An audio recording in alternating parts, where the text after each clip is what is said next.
Welcome to the latest edition of First State Kopites podcast.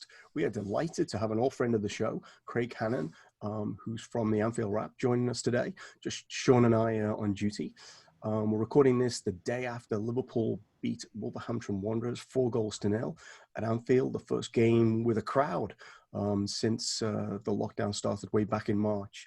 And one hopes that if 2,000 people can bring a performance like that, then wait till we get to 4,000. So without further ado, we're going to talk to Craig a bit about the Anfield Wrap. We're going to talk about a few different things related to yesterday's game. One, we'll talk about looking forward.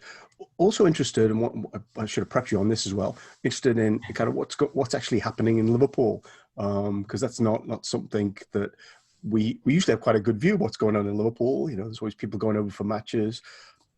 No idea what's been happening kind of last 9 months. So that would be a really good thing to catch up on. So Craig, thanks for joining us.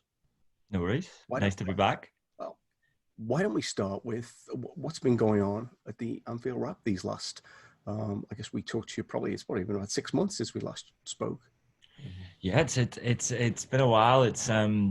It was during the first lockdown. I think we both the first time that we spoke or the last time we spoke.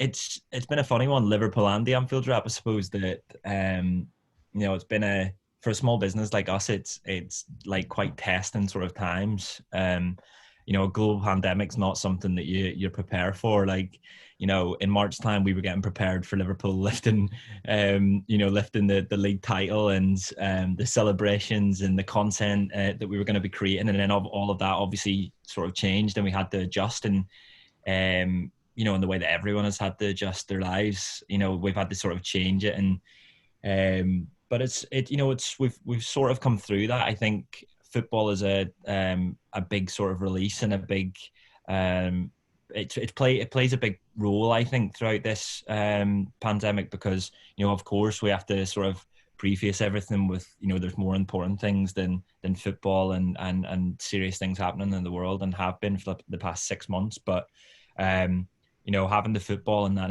90 minutes has been a big sort of help for us at the Anfield Wrap and I'm sure for you guys as well. And we've all obviously had to all adjust in terms of how we watch it, where we watch it, who we watch it with, if we can watch it with anyone at all. And then obviously last night we have the fans back in the stadium. And so a few of the lads were lucky enough to get tickets for that. And then we just tried to tell the story of that really. We'll have a video going out tomorrow as well on, or it might be out by the time this podcast goes out, but just sort of showing people what the outside of Anfield was like in terms of, the sort of credentials you had to get before you go in, the queue and the way Anfield was and how the Kop was spaced out and just the general atmosphere. So I wasn't lucky enough to get in, unfortunately. I was up around the ground doing social media, which is it's so teasing.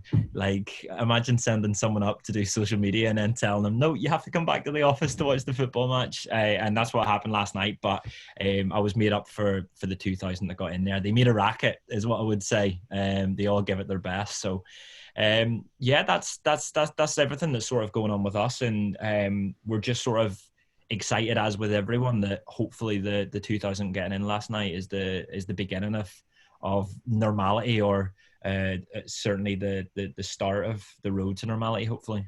Yeah, that sounds great. We're actually, I don't know if you know this, but we're actually going in the opposite direction. So at the beginning of the season, we were able to kind of watch out on the street. Cases weren't great, but now, everything's gone back indoors and cases are growing quite significantly. So we're going to be doing a lot of watching on our own, I think, going forward. So it'd be great. It's each time we've spoken, we've almost been at opposite ends of the spectrum, haven't we? Because right. I remember messaging you and you'd sent pictures of you guys sitting outside watching the game or getting ready for the game. I can't remember which one it was. And we were all isolated, like sat on our own at each other's, or, at our own houses with, unable to sort of enjoy it with people. So it's been that's been one of the things that, has been strange throughout all of this. Like, I'm in touch with a couple of sports clubs in Australia, and they've done really well in terms of dealing with COVID, and now quite a bit of it's back to normal. They're in the pubs, they're able to watch it together, and it's just sort of funny seeing that. It just feels like a complete alternative universe, doesn't it? When you see everyone else out in the pubs again, normality, having fun, and we're sort of isolating at home on our own. But yeah, fingers crossed this vaccine news can hopefully get us back to normality. Yeah. Yeah, I saw a piece today, actually. This is not going to be about the vaccine, but we'll just say one more thing. I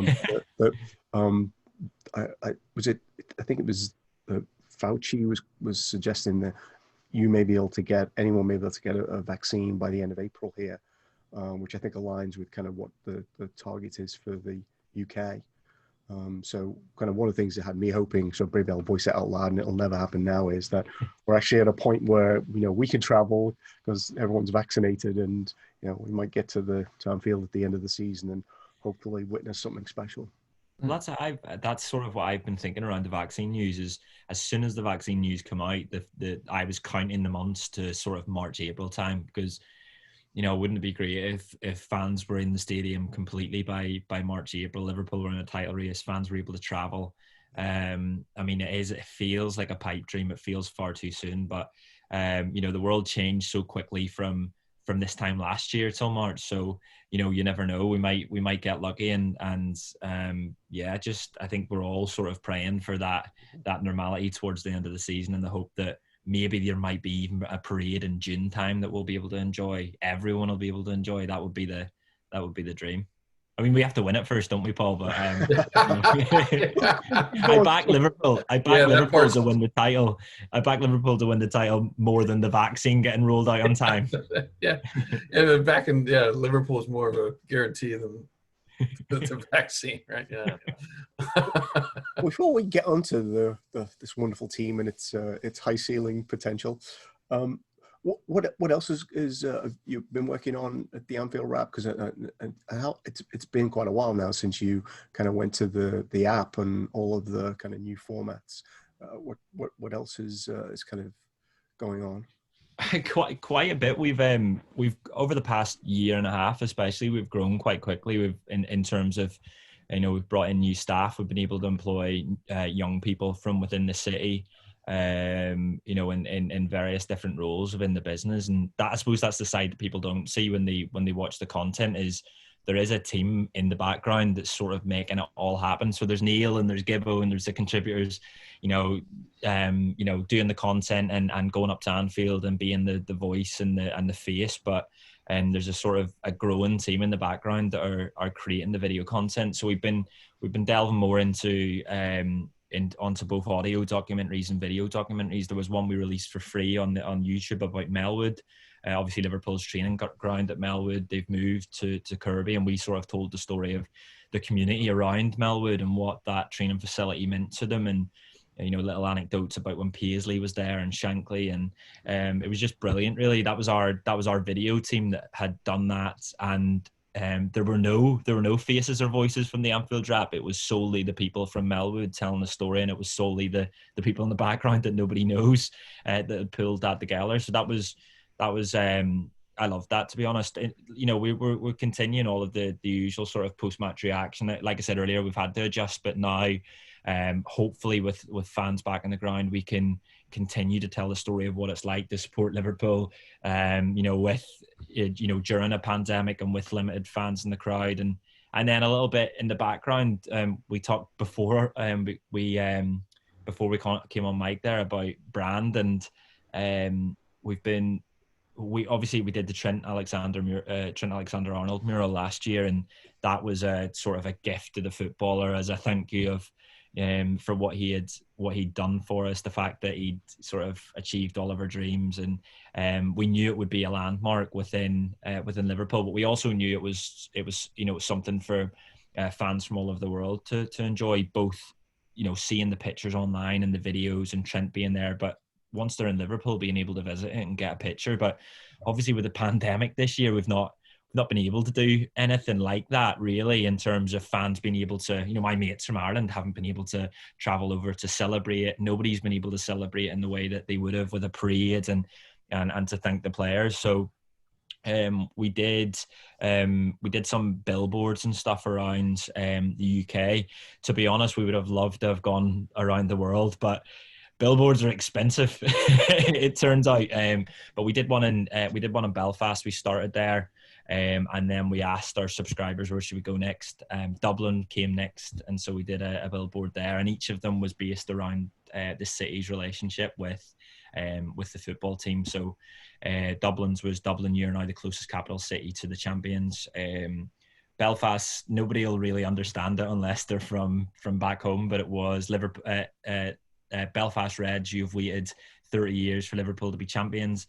That's us now. That's us now in Belfast means that's us now, which means you've arrived. Finally, it's happened. And then we did 2 in Belfast, 2 in London. London, you're now 220 miles from the Premier League champions. That was a little jibe to London and London, the supporters in London. And then maybe later on in the season, if Liverpool can do more things and deliver more silverware, then we might see more of those pop up. But I can see your poster in the background. We did some posters. I know you said you were gonna, you guys were gonna get it on a T-shirt as well. I'm so excited about that. So, well, hopefully, yeah. I actually, it's all on me now. We have someone who makes T-shirts. We have someone who makes T-shirts, and we've got some demand. So I just need to put those 2 things together. But yeah. This I think was particularly kind of awesome because it was kind of so personalized. Really got a good reaction to it. It was your idea. I remember I said to you, I said, "What should we do on the Delaware one?" So I'm not going to take the glory for that one. But that was the whole idea. We wanted to personalize as many of them as possible, and each of them was the whole idea behind each of the posters that we did then for supporters clubs around the world was to link their relationship back to the city. And there's a bar in Sydney that have made a massive banner that they've put up. They hang up for every Liverpool game now. There's one going up in Abu Dhabi, so it's sort of done its job, and people have got quite excited about it. So that's been fun. So I won't bore you anymore about what's going on at the Anfield Wrap. That's quite enough for now, I think. Just a slight detour back to the 2000 in the crowd. Actually, while I remember one of the things that if you're watching the game here in the US was really interesting. Actually, was how much attention they paid to the crowd, much more so than in any of the games that I saw over the weekend. And they kind of called out like 2,000 people at Anfield was different from 2,000 people in any of the other stadiums. I thought that was interesting. Especially when their lead presenter didn't reappear after the game. Assuming she was really upset about Liverpool winning, I don't know. But the 2 guys who were left were talking about the crowd anyway. So I loved I loved all of the the footage from before the game. You'll Never Walk Alone was like, it looked like a proper moment, didn't it? And that was a strange one, sort of, being a mile away from this thing happening, and you knew some of the people in there, but most of your mates hadn't got in, and it was, I don't know, it was just like, it was a nice moment, really, wasn't it? Because we haven't been able to, or I say we, as in the all of us, we haven't been able to say thank you to the footballers in any way, and that was their first sort of thank you at the end of the game, getting a big applause, and Jurgen doing his fist pumps, and that was. It looked lovely, and I've loved sort of watching everyone's videos on social media from before the game. Yeah, the Jurgen fist pump thing. I didn't even think about it at first, but it hit me after like a couple minutes. He hasn't been able to do that since March.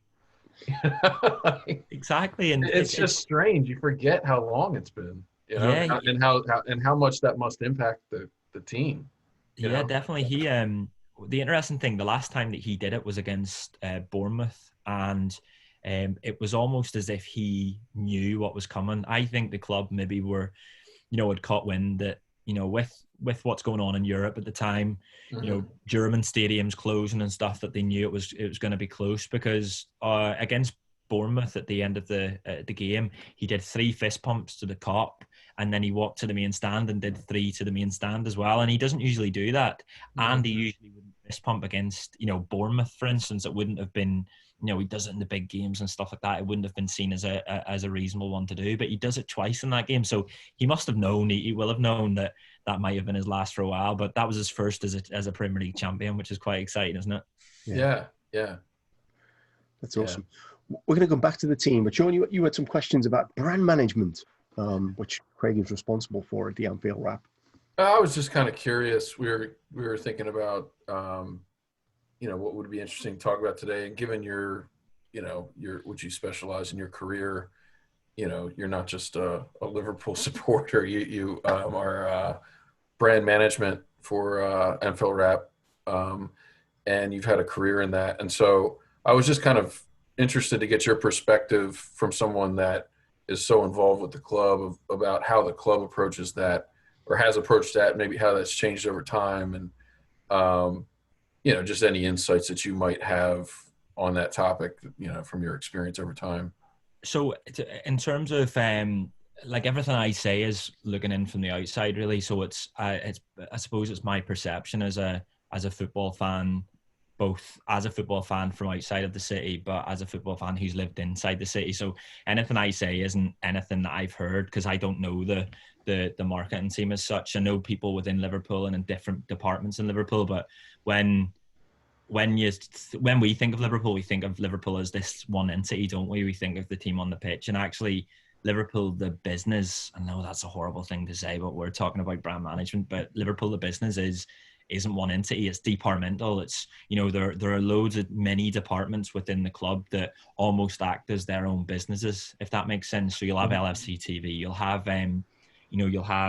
the social media, you'll have the commercial team, you'd have, and all of these mini teams, and from being in supporters clubs, you'll have met different people from the club that are in these different departments. So everything I say is based on what I can see from the outside, rather than anything that I know, really. I think it feels like the club have got a lot smarter, especially since FSG have come in. It feels like, and I don't know if this is a Jurgen Klopp thing, because if you've watched The End of the Storm, the documentary that's come out, I think it's just come out this week, and I watched it on Saturday, and in it Jurgen Klopp talks about when he arrived at Liverpool, and he said, I'm not a control freak.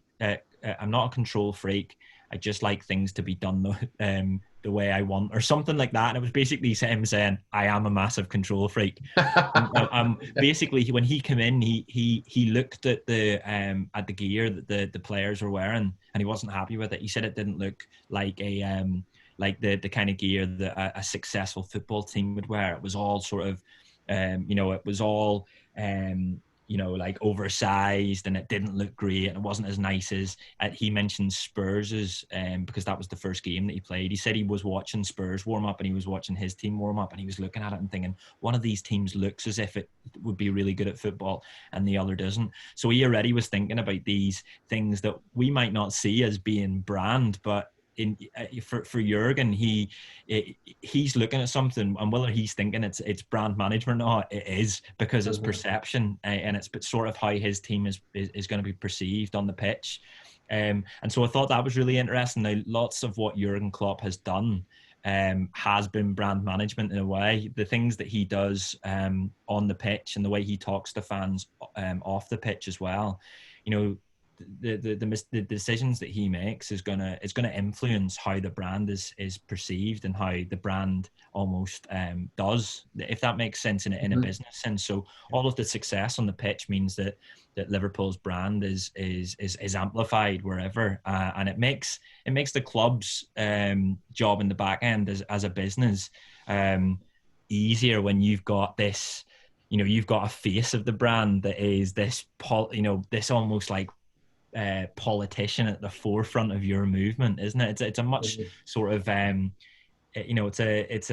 it's one that, if I was going to say Kylian Mbappe there, but no, if I'm Mo Salah, or if I'm if I'm Thiago Alcantara, and I'm looking over at Liverpool, I'm looking at them and I'm thinking, well, that's somewhere that I'd like to go. That's an attractive place to go. And obviously a lot of that, and the most of that, is to do with what's going on the pitch, but also it's just how Liverpool are now perceived as a brand, and that is a lot. That's much of that is to do with Jurgen Klopp. I think what you asked me before was about sort of how the club manages their brands on a day-to-day basis and long term. So without being sort of too boring around marketing, like, there's two ways to look at a strategy. It's short term and long term, and your short term is your sort of day to day activity, whatever you do, and there's long term, which is, you know, brand building, and it's, you know, it's the long term sort of ideas and you know, the long term things that you do and implement over time that grows your brand and makes it stronger. And so if we look at it from when Jurgen Klopp comes in, there, you know, there's these little steps that he's taken, these bits of messaging he's getting out to his fans, such as, why are you lot leaving early when we're getting beat 1-0 by Palace? You know, that's him being a manager of a football club. But he's also trying to sort of transform Liverpool, the football club. And for the people in the back room who have employed Jurgen Klopp, they want Jurgen Klopp to transform Liverpool, the brand, as well. So all of these little things are bits of activity in the short term that you know, will make a difference in the long term. But so I think, like, I even though this is sort of my it's the part that it's the thing that I do on a day-to-day basis for my job. I still don't really like thinking about Liverpool in that sort of sense, because I love the players on the pitch. I don't love the people in the, you know, in the boardroom making the business decisions. But it is really interesting that you mentioned the Van Dijk pictures the other day around social media, where they post these this lovely sort of brand video of Van Dijk, and he's doing his exercises and he's doing his rehabilitation and he's on his road back, and it's this positive piece that we all watch it and we all get the same feeling, don't we? We're like, yes, Virgil's on his way back. And you know, you can be cynical and think, well, have they put that out at a certain time because they want, you know, more good feeling, they want fans to get excited? You know, I would look at it the other way and worry, you know, are you managing people's expectations here? Like, should you be managing it a little bit better? Should Virgil be sort of, you know, not in the limelight? Should Virgil be in the background while this team are doing so well without him? Let the team sort of continue on without him and not worry about what sort of messaging you're projecting around Virgil van Dijk, and because he's still going to be out for the next 6 months at least. And so I don't know what good that does. But sorry to ramble on, but the club have got a lot better at their brand management. They're, you know, the this means more stuff that they've done is a bit of a sort of wanky marketing message, and it is. But what they have done really, really well is they've managed to hold themselves to account for that, and they've managed to sort of get across that isn't just a marketing message, that is something that they, you know, that is a value that they, you know, hold themselves against. And I think that's really, really important. You can't just put a marketing message out and then say, you know, and then just leave it there. So I think you see this week, I tweeted about Nivea and Nike. Those are two partners that in the past, if someone became a sponsor of Liverpool, they might just become a sponsor and you'd never hear about anything that they'd done. You know, they almost just come in and they take their corporate box and they have their nice tickets and they get a couple of adverts around the stadium and that's it. What I've sort of found recently, and I think this is by design, is that these partners that are coming in, their values seemingly align with Liverpool. So you see Nivea have been they've been doing these lovely videos where there was one with Timo and Lee who both volunteer at the Flory in Liverpool, and they've been volunteering during the pandemic with food parcels, and you know, they work there on a daily basis, and Lee does it for free. And Nivea heard about these two people in the local community in Liverpool and Dingle, and wanted to do something for them. So they surprised them with Sadio Mane. If you haven't seen it, it's on Liverpool's YouTube channel. It's incredible. You'll cry and you'll laugh at the same time as you watch it. But what was great about that was at the end of it, Nivea give the Flory, which is a community building. It's you know, they put on stuff for the community. That, you know, it's a sort of beacon of hope within the community. They give the Flory a new van to deliver these food parcels from now on, rather than having to sort taxis and carry them. And I thought that was brilliant. But then what I learned from just speaking to someone about it was that in the background, Nivea are doing lots more stuff that they aren't even talking about. That this idea of this means more, that this, you know, these lovely brand videos that, you know, maybe with other brands might just end at the brand video and everyone goes, oh, wasn't that lovely? But there's never really any sort of purpose to it, like proper meaningful purpose. And it turns out Nivea are trying to make a difference in the background, and they're doing lots of giveaways, and you know, they're wanting to find people within the community that deserve to be treated to, you know, nice things, and I thought that was brilliant. Nike the same, so both Nivea and Nike give away their tickets for the game the other night, because they both decided that access was a problem at Liverpool, that young kids getting into the ground is really difficult at Liverpool. So why would they, as big brands, take those tickets when only 2,000 Liverpool fans can get in? Well, they'll give them away to people within the community and kids within the community. So that's brilliant. So the fact that it extends even to their sponsors tells me that, you know, they're going in the right direction. They'll obviously fall at certain times, the furlough thing, the trademark thing, you know, but then fans will hold them to account, and they'll, you know, they looked at that, they realized their mistake, and they did a U-turn. And that is a sign of a strong brand, that they can hold their hands up and say, yep, we made a mistake, which brands will do. And they will reverse it and make it right. So sorry, that was a really long rambling answer, and I could talk about loads of other aspects of it, but I tried to use some examples there. But those are sort of recent ones that I think Liverpool are getting as spot on, and they will make mistakes, and it'll be up to us as fans to hold them to account when they do so. Oh, that's great, thank you. Yeah.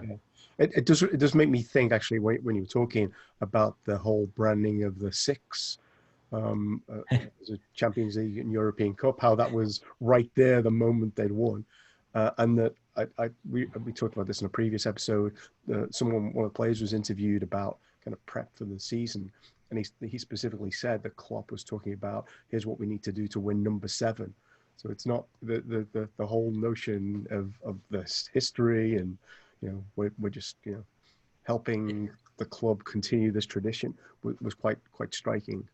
It's funny with Madrid, I didn't hear anyone talking about the number 6. Yeah. I didn't hear any fans. We weren't talking about the idea of it being number 6, because, you know, 6 is it's 6 to very few people, actually, because very few people have been to all of them or can remember all of them and so on. It's not, you know, to me certainly it's 2 kind of, but you know, obviously you get the number 6 because of the 5 before. I really believe that, like, Liverpool's sort of history is, you know, it's throughout its history is that trophy's been etched in its history and been a massive part of what makes Liverpool.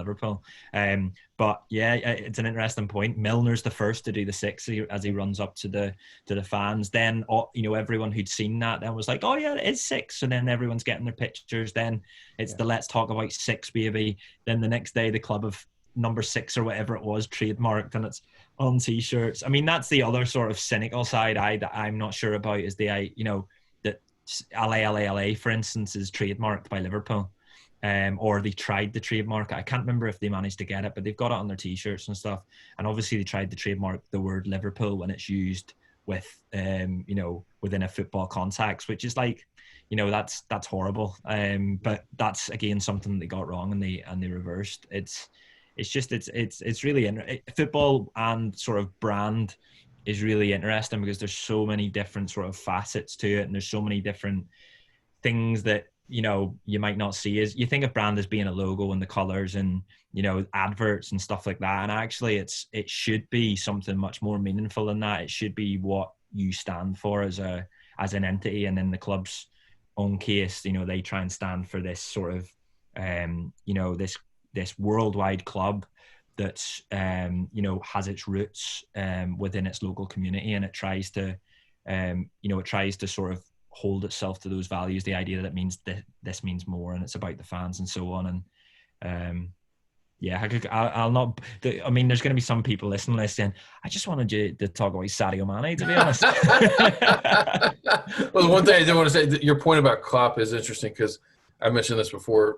There was one point last season when Pep Linders was doing the presser before the games he was managing, and I found those pressers to be like much more interesting than most of them normally are, because he's just talking about everything. He's talking about like his analysis of the other club they're playing. Wow, that's, you know, really interesting. And then I thought later about, you know, what that really shows you is how well Klopp manages the media, because he comes across like he's so open, but he really doesn't give very much away in those pressers, you know, which is a whole skill on its own. But yeah, so that's just another aspect, I guess, to that whole brand management. Yeah, Klopp's an incredible leader. Like, he is an incredible. I did a few courses through work over a period of a year, and Jurgen Klopp was essentially the person I thought of the most throughout the whole course. Just everything that he does, the way that he manages people, you see him sort of the hugs, and he just he's a fantastic people manager. Like, somehow all of the players leave the club and they never have anything bad to say about him, no matter whether he dropped them, got rid of them, whatever. He's ruthless, but somehow they love him. Simon Mignolet leaves and has nothing but lovely words to him, and he tried to drop him twice. And so he's like, he's a brilliant people manager, but he controls the media like puppets. It's so interesting to watch. You're right. He gives him very little, and if he feels that he needs to be Alex Ferguson with them and be a bit grumpy with them, then he will. If he needs to be their best mate and laugh with them, he will. Pep Linders is funny because I look at that as like I look at that in almost like brand management, because if I'm Pep Linders, right, and I'm Klopp's sort of second man, Klopp doesn't need to prove himself to anyone. Klopp is Jurgen Klopp, and he's won what he's won, and he's known throughout the world. Pep Linders, that's a chance for Pep Linders to position himself in a way that he wants. So he's coming out with these phrases. What was it? The intensity is our identity. These catchphrases that suddenly everyone's quoting and saying, "Isn't Pep Linders brilliant?" And I'm thinking, do you know what? Fair play, Pep Linders, because he's brilliant. Like, everyone says he's brilliant. They've got nothing but good words. Brendan Rodgers, as soon as he comes to the club, promotes him. Jurgen Klopp promotes him. He leaves the club. Jurgen Klopp tries to get him back immediately. He's obviously brilliant. The players love him, but I just thought he managed them press conferences really well from a personal point of view, in that you go away thinking, well, immediately there's a conversation afterwards of, oh, is it Gerrard that's going to be the next manager? Is it not Pep Linders? Like, Pep Linders should be the manager. Did you hear how he talked? The players love him. And that's perfect brand management in terms of a personal sense. Your personal brand sounds, it's a horrible sentence to say, but that's the first thing I thought when I watched the Pep Linders press conference. But fair play to him. Yeah. So we probably should move on and talk about Mane on the field. Even more about brand management. But just tell them at the beginning, just to fast forward to sort of half an hour in, if they don't want to hear all of that. Yeah. But before we're done, I do want to ask you about kind of what's the current state of affairs in Liverpool. But let's talk about. So we did an episode last week where I think we were a little bit down about dropping points against Brighton and how the upcoming Ajax game seemed a bit of a scary one. And here we are a week later. Yesterday's performance. We'll start with you, Craig. What were the three things that you took away from that performance yesterday? Well, I mean, the first thing, all I can keep thinking about, or I woke up thinking about, Trent Alexander-Arnold's pass and how he managed to get so much pace on it and keep it so low. It was perfection.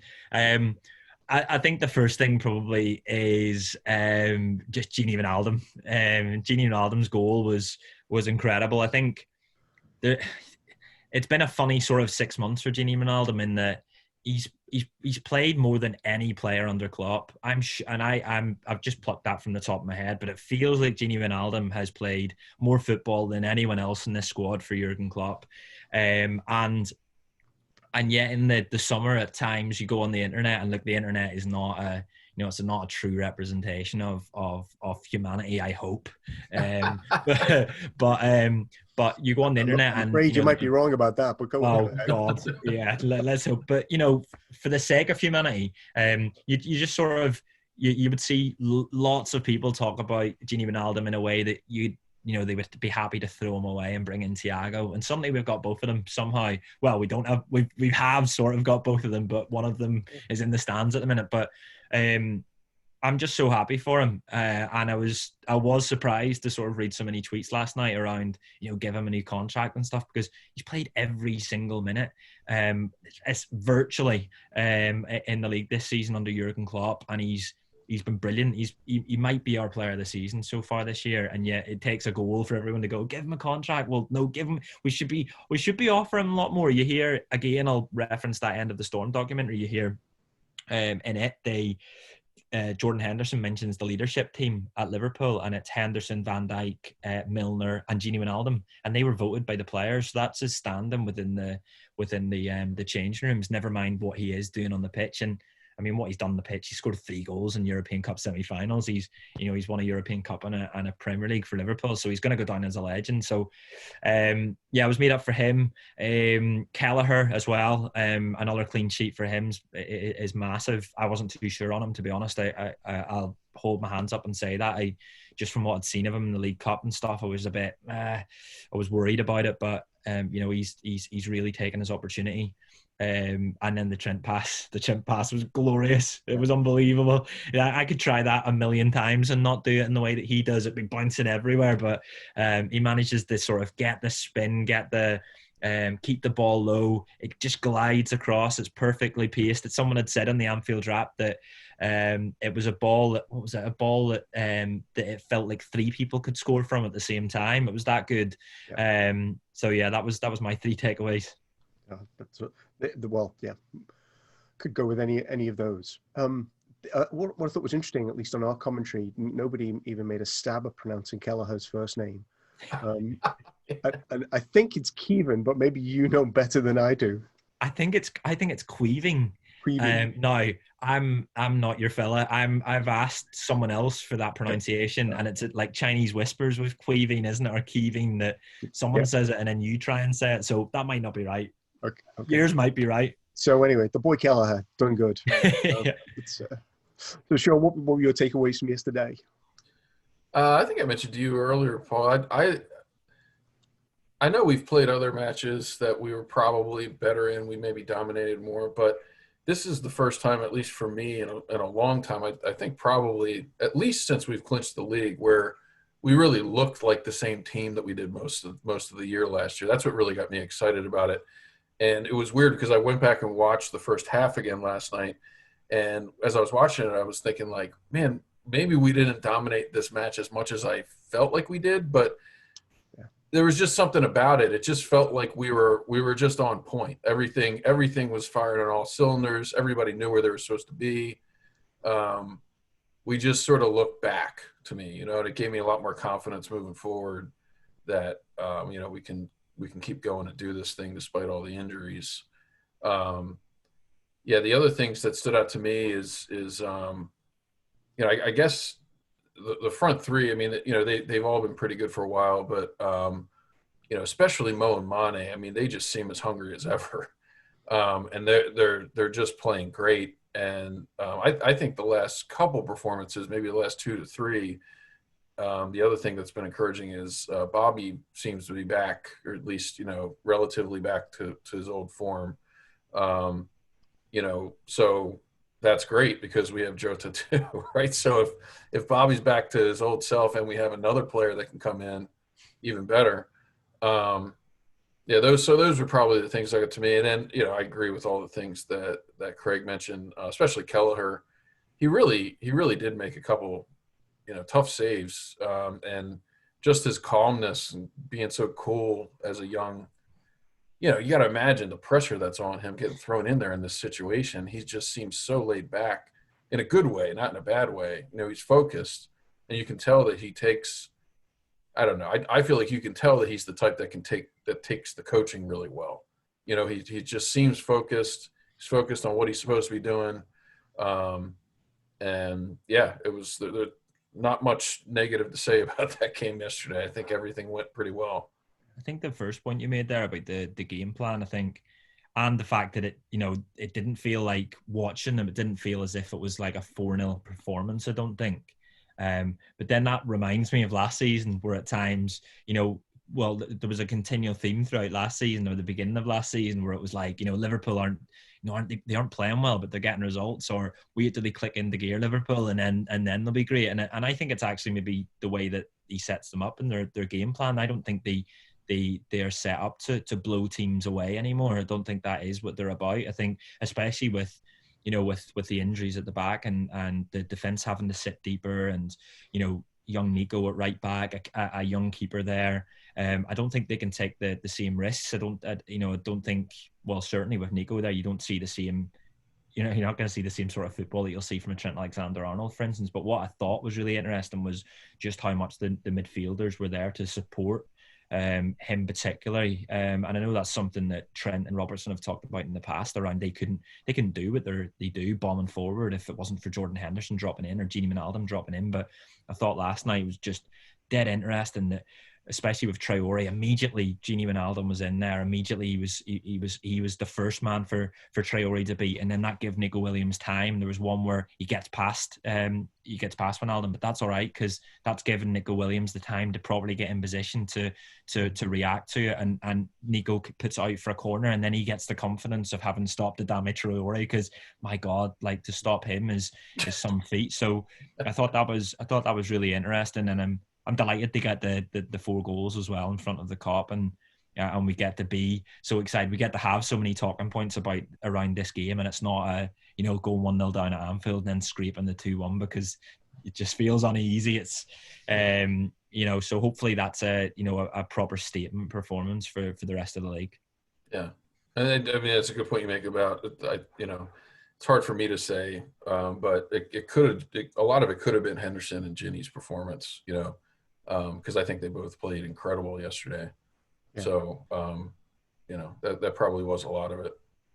It's probably worth saying, though, because I did watch some of the first half back, that Henderson was the most forward player at the beginning, but by the time he made the pass that led to Salah's goal, he was the one sitting deeper. So it was almost as if they switched something up. And I felt like from that point on, the control of the game was just astonishing, rather like it had been in games last year. Yeah. He also made the pass for Gini's goal too, right? When I went back and watched that again, didn't seem like that was talked about as much as it could have been, because that was a fantastic pass. It was like a little chip pass, just kind of set him up perfectly. So. Well, Gini had a bit to do. Maybe that's why. Well,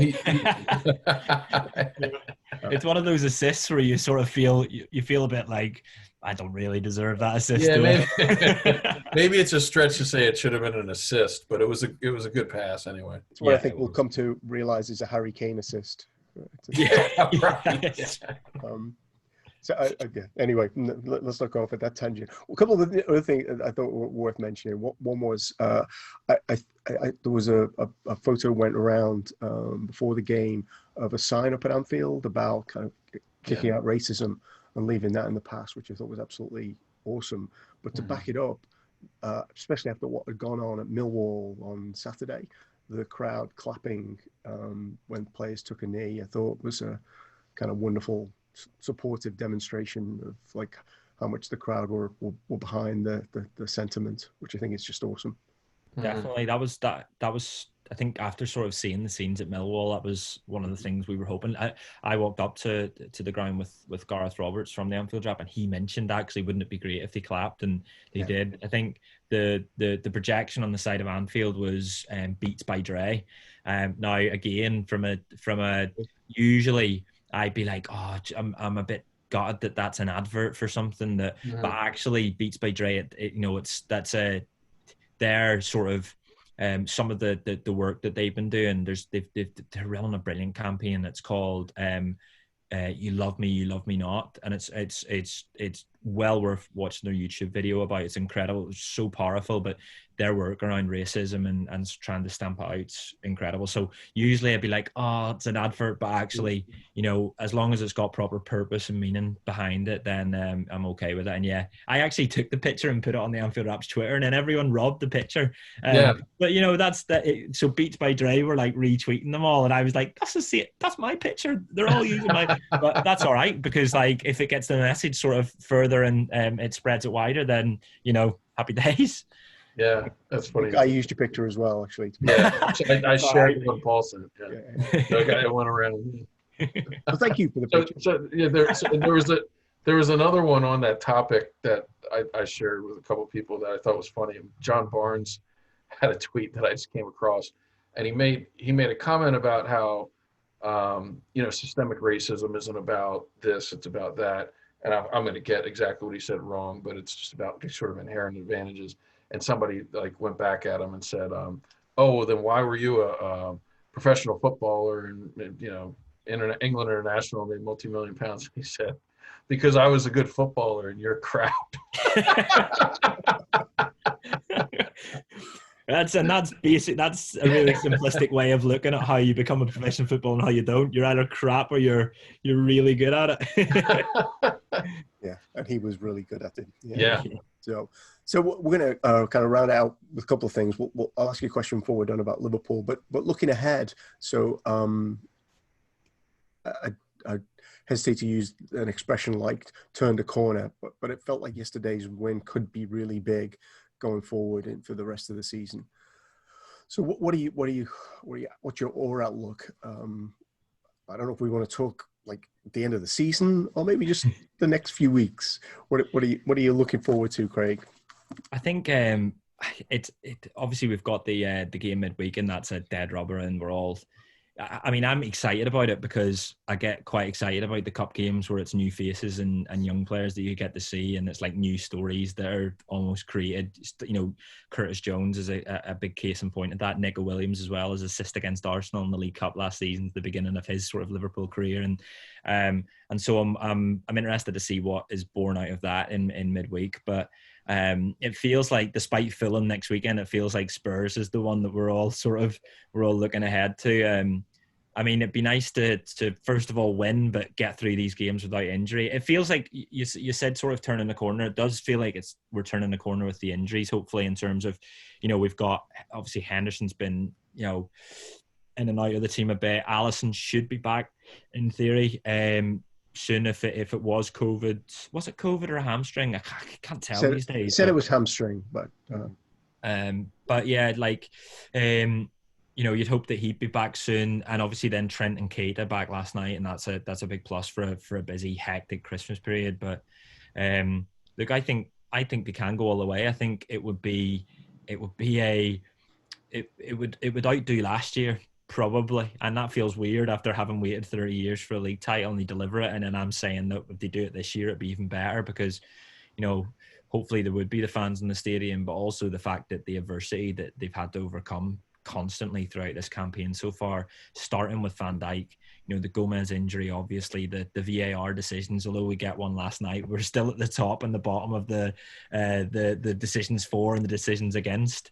And it's just felt as if like, at every sort of corner of this season so far, there's been another bit of adversity. There's been something thrown at Liverpool, but I think what this side have shown us over the past 3 years is that they thrive in adversity. They love it whenever there's their backs are against the wall a little bit and they're not expected to do the unexpected, and Jurgen Klopp's a massive part of that. Like, we're talking about brand and about messaging. Like, you can just see Jurgen Klopp whenever Virgil van Dijk goes down and he's not playing the next game. Van Dijk saying, or Klopp saying in the dressing room, like, they all said that he was the reason why why you're so good. Well, now you have a chance to prove them wrong. Go out and win the league title without him. And then Gomez gets injured and he's like, right, Fabinho, now you have to be. And I think we've sort of seen this Liverpool side overcome obstacle after obstacle throughout Jurgen Klopp's time. The European Cup final defeat, European Cup final win, the second place by 1 point, the title win, and then this time with the injuries in VAR, it'd be massive. But I mean, that's what we all have to hope for at the end of the season, don't we? And a nice Champions League run. Not too much to ask. Number 7. So I guess. By turn the corner, one of the things that I was thinking of was it feels like VAR and injuries are conspiring to stop probably the best team in Europe, certainly I think the best team in England right now from kind of assuming their rightful place. But well, maybe if we get all of those players back. One thing I was interested as to what you said. You said you didn't think Van Dijk would be back for 6 months. I hadn't seen anything written on the extent of his injury. Do you? I don't know anything. I mean, I've done my ACL twice, and it took me a lot longer than Van Dijk. But then he's like a very strong man and has the best. He'll be having the best rehabilitation you can possibly ask for. But it's a funny one with ACL, isn't it? Like, sometimes it's 6, sometimes it's 12. When they come back, it's going to be, there's varying levels of Whether some players lose a bit of their pace, some, it takes a bit of time to build up strength. It's just an injury that's just really worrying to me, much more so than a leg break or something like that. I feel like, so I've no idea on timescales. That was just me sort of thinking, well, he's been out for, is it 2 months now? 1 month? Who knows time anymore? Time's not a concept I'm part of anymore with this. Yeah. So, imagine you're in the latter stages of the Champions League and you're fighting for the title and you're bringing Van Dijk back and you're bringing, I don't know if around Gomez, I think that is a season job, but it'd be a big boost. But also the thing that worries me, and that's why I sort of mentioned the rehab pictures, is I don't want there to be this Van Dijk cloud, or this, that in the sort of back of everyone's head, it's like, well, if things aren't going so well in March, or we take the inevitable dip that everyone gets in the season, people will start saying, well, when's Van Dijk back? Because we can't be throwing Van Dijk back in as this like rescue package. The best way for him to come back, and the easiest is to ease him in. And so I have no idea on timings, but fingers crossed he comes back as in the same condition that we lost him in. Yeah. I was just, with the pictures, I was kind of sort of, I guess, telling myself that, hey, he could be back for the latter stages of the Champions League. That's why I was questioning the 6 months. No, I think with that injury, you have to start moving your leg immediately, pretty much from the day you get the surgery. They have you trying to walk on it and get it moving, or else you lose movement in it. So I hate to be the bearer of bad news, but I wouldn't be getting excited about the rehab pictures just yet. I think no matter what, he would have been doing that strength and conditioning. Okay, so I guess we'll move on to centre-back signings in January. No, we won't. Fingers crossed. So Sean, what are you looking forward to? Can you see past the Spurs game, or is that really the? Yeah, I guess right now I'm kind of just looking at this period until the middle of January. I think I think between now and the middle of January, it's likely that some of this crowd at the top is all going to be sorted out, and we'll probably come back middle or end of January. At that point, there'll be a clear maybe top 2 or 3 that will be the likely challengers for the title. And so it'll just be interesting to see how that plays out. I think we'll be there. Obviously, I think we'll be there. But who will the other 2? You never know. It could be 2, 3, 4 teams, but I think it's likely it'll be 2 or 3 teams that are at the top or near the top. And so just kind of who those teams will be, because it could be a group of a few of them right now. Yeah. So it's just going to be a really interesting month. I mean, the fixture congestion is crazy. I think most teams play 7 games between now and whatever it is, like beginning of January, first week of January, maybe. So that's a lot of games, and a lot of these teams are going to start playing 2 to 3 games a week, and they haven't done that so far. So I think it's likely a lot of teams will start picking up injuries like we have. And so, that's another thing. Like for us, it seemed like the Everton game sort of just started the string of injuries. So, there's no telling how that's all going to play out. There's a lot to play out, but I think we have a relatively easy schedule other than the Spurs match over that period. So I'm pretty optimistic about our chances, but it'll be interesting to see how these other top teams play it out. Yeah. I think looking at it, our biggest challenge probably is that less than 72 hours between the Spurs game and then going away to Palace, which just never feels, we've been quite successful the last few years, just never feels like a comfortable place to play.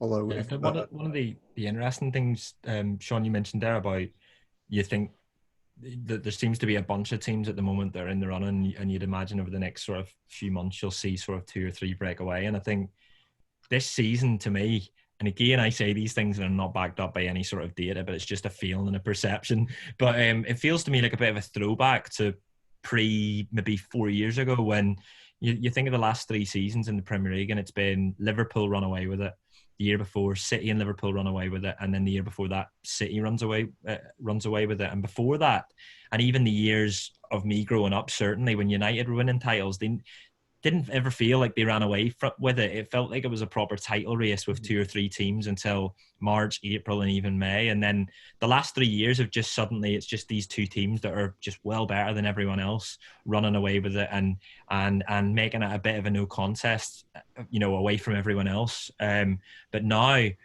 and whether it's the schedule, whether it's the COVID playing a big part in it, because Gary Neville talked about how it's no different but it definitely is, with the amount of international games being played in amongst all of that, and it just feels like it's a bit of a throwback to the old days of, it probably will go to May, and it probably will go to the last game of the season or the game before that, before we see the winner, hopefully Liverpool,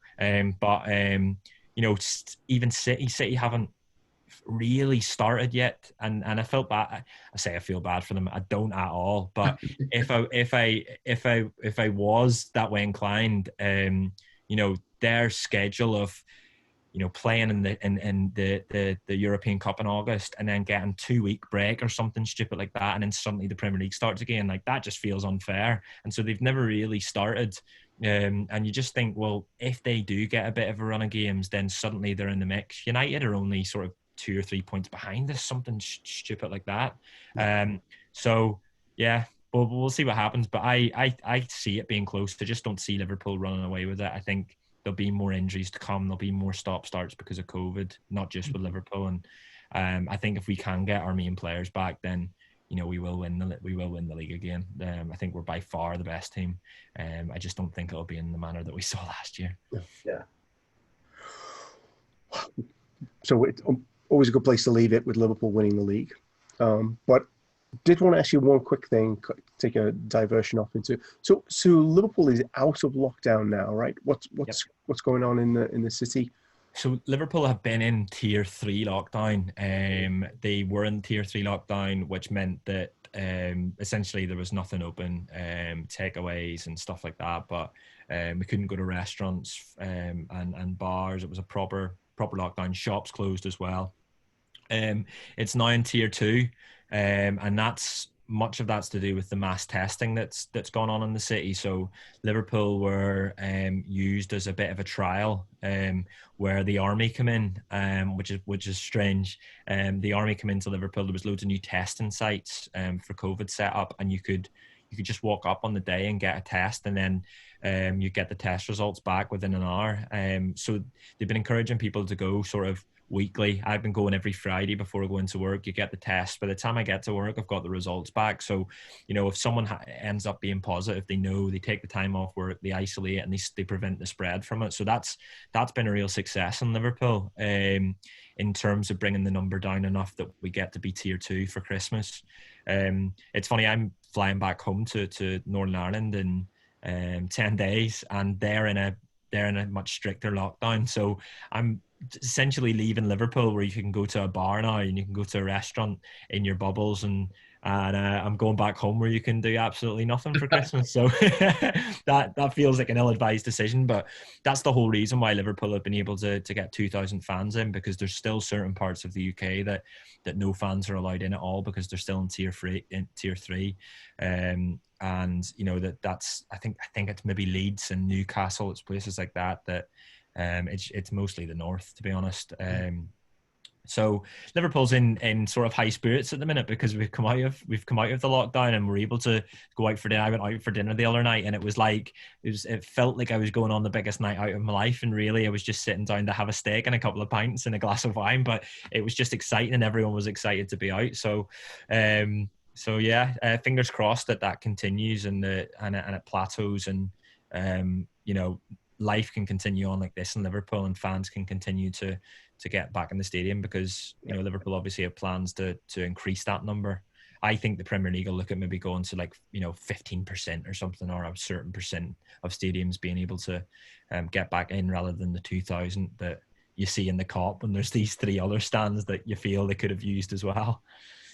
Well, we could divert into how difficult it's going to be to do anything with the Kenny Dalglish stand, because of those narrow hallways. but that's a whole other topic.